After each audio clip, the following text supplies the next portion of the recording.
Hello my dear friends, સ્વાગત છે આપ સૌનું આજના વિડીયોમાં। આશા કરું છું તમે બધા ખૂબ મજામાં જ હશો। તો આપણે સમય વ્યર્થ કર્યા વગર સીધા ટોપિક પર વાત કરીએ। તો આજનો આપણો ટોપિક છે જીવનની ત્રણ અવસ્થાઓ, જેમાં આપણું બધાનું જીવન વણાયેલું હોય છે અને આ ત્રણ અવસ્થાઓમાં આપણું જીવન પસાર થતું હોય છે: ભૂત, ભવિષ્ય અને વર્તમાન। અહીંયા મેં ખાલી ભૂત, ભવિષ્ય અને વર્તમાન લખ્યું છે, તો તમને કહી દઉં કે ભૂતકાળ, વર્તમાન કાળ અને ભવિષ્યકાળ આ ત્રણ વસ્તુ છે, બરાબર? કન્ફ્યુઝ ના થતા આમાં।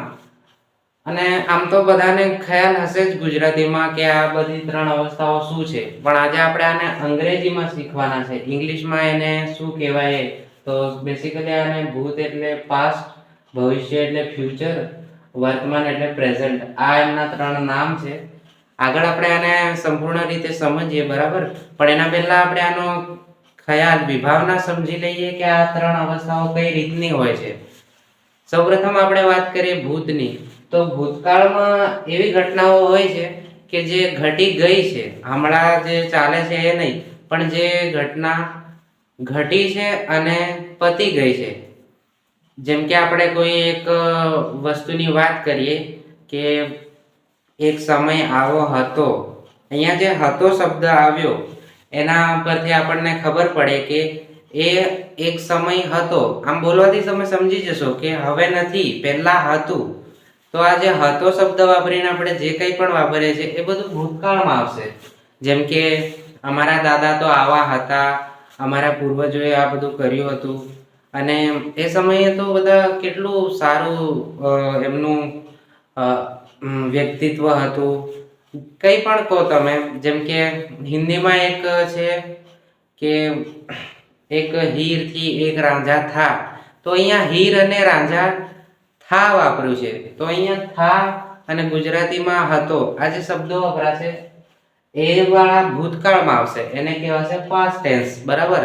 અને સેકન્ડ આવશે આપણું ભવિષ્ય, એટલે ફ્યુચર, હશે એવો શબ્દ વાપરીને જે પણ કહીએ ને આપણે કે એક દિવસ હું ડૉક્ટર બનીશ, એક દિવસ હું શિક્ષક બનીશ, અરે એક દિવસ હું બિલિયનર બનીશ, બહુ પૈસા કમાઈશ, પણ કમાતો નથી, કમાઈશ, થઈશ, બરાબર?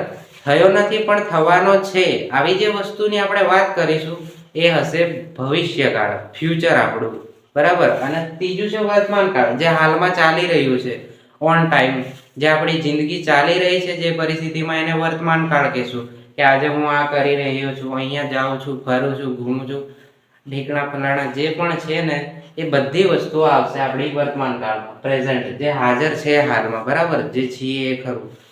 તો આ ત્રણ અવસ્થાઓ છે। આ અવસ્થાઓ તો તમને સમજાઈ જ ગઈ હશે, સિમ્પલ વસ્તુ છે એટલે હું વધારે એના પર ખેંચવાનો નથી, પણ આપણે અંગ્રેજીમાં એની વાત કરીશું। તો કાળને અંગ્રેજીમાં કહેવાશે આપણે ટેન્સ। શું કહેવાશે? સોરી, આ ટેન્સ એટલે કાળ, ટેન્સ એટલે કાળ।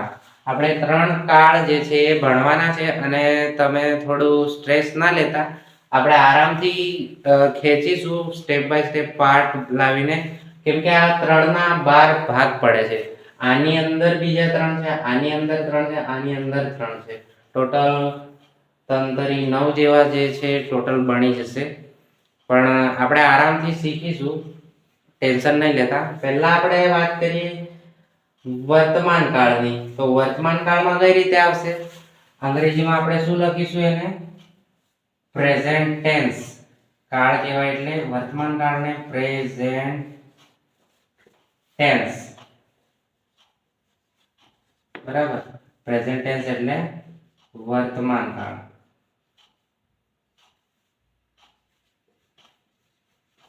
નોર્મલ વસ્તુ છે, બરાબર? જેમ આપણે વાત કરી જે હાલમાં ચાલી રહ્યું છે એને કહેવાશે પ્રેઝન્ટ ટેન્સ। હવે આપણે આ તમને મૂકી લેવાનો છે સ્પેલિંગ, કાં તો મનમાં ફિટ કરી લેવાનો છે પ્રેઝન્ટ ટેન્સનો, બરાબર? આડું ઉડું કશું થવું ના જોઈએ। પ્રેઝન્ટ ટેન્સ એટલે વર્તમાન કાળ, એટલું યાદ રાખવાનું। હવે પ્રેઝન્ટ ટેન્સ જે છે, ચાલુ વર્તમાન, આની અંદર ત્રણ ભાગ પડે છે આના। કેવી રીતે? તો પહેલો ભાગ પડશે ચાલુ વર્તમાન કાળ, ચાલુ વર્તમાન કાળ। એવી જ રીતે એનો બીજો ભાગ છે પૂર્ણ વર્તમાન કાળ, પૂર્ણ વર્તમાન કાળ। અને ત્રીજો ભાગ પડે છે એનો સાદો સાદો વર્તમાન કાળ.